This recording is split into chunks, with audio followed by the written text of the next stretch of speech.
All right, so we're backing out of the slip here. Typically isn't all that challenging, but you need to know what you're doing.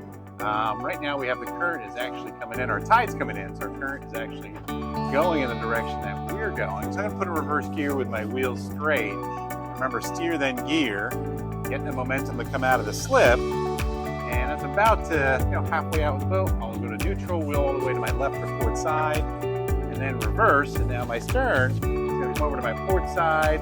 I want to get a lot of space because when I want to turn the bow, turn to my starboard side of the bow, I want to make sure I'm out of the slip and have that space. I can wheel all the way to my right, forward gear.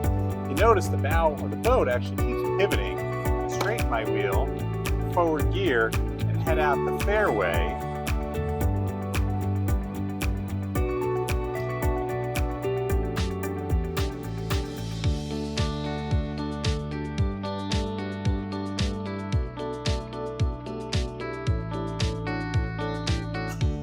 I can see the current is actually going from starboard to port. I'm just going to drop it in neutral, make sure I can check both ways. If I have to, I can sound the horn.